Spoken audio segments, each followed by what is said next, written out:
மெட்ராஸோட Bharatanatyam, Carnatic music and சபாஸோட ஹப்பா மயிலாப்பூர் பார்க்கப்படுது. இன்னைக்கு நீ மயிலாப்பூர் தான் கேட்டிங்கன்னா ஹிந்துயிசம், கர்நாடிக் மியூசிக், பிராமணிசம் அப்படின்னு சொல்லுவாங்களே தவிர இது ஒரு 1930s முன்னால அப்படி கிடையாது. ஆனா ஏன் மயிலாப்பூர் அப்படி பார்க்கப்படுது?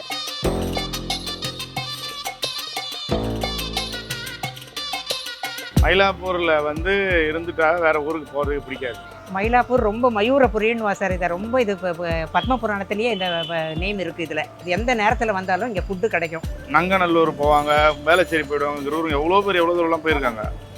ஆனால் மயிலாப்பூருக்கு வந்துட்டு போனால் தான் அவங்களுக்கு திருப்தியாக இருக்கும். மயிலாப்பூர்னால் அவங்களுக்கு வந்தா ஒரு தாய் வீட்டுக்கு வந்துட்டு போகிற மாதிரி. 3rd centuryல இருந்தே தேவதாசி முறை நடைமுறையில இருந்துச்சு. கோவிலுக்காக பெண்கள் நேர்ந்து விடப்பட்டாங்க. அவங்க கோவில்ல ஆடுற ஆட்டம் பேரு சதிராட்டம். பிரிட்டிஷர்ஸ் ஆட்சிக்கு வந்ததும் தேவதாசி முறை தடை பண்ணப்பட்டுச்சு. அதோட சேர்ந்து சதிராட்டமும். கிருஷ்ண ஐயர், ருக்மணி தேவி, மயிலாப்பூர் கௌரி அம்மாள் மாதிரியானவங்க இந்த கலையை கைவிடக்கூடாதுன்னு சதிராட்டத்திலிருந்து பரதநாட்டியத்தை கொண்டு வந்தாங்க. ருக்மணி தேவிங்கிறவங்க தான் கலாக்ஷேத்ராவை தொடங்கினாங்க.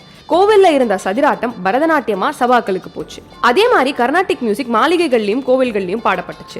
அரசாட்சி மாற மாற கோவில்களும் சபாக்களும் தான் கர்நாடிக் மியூசிக்கான இடமா மாறுச்சு. மயிலாப்பூர்ல சபா வர இதுதான் காரணம்.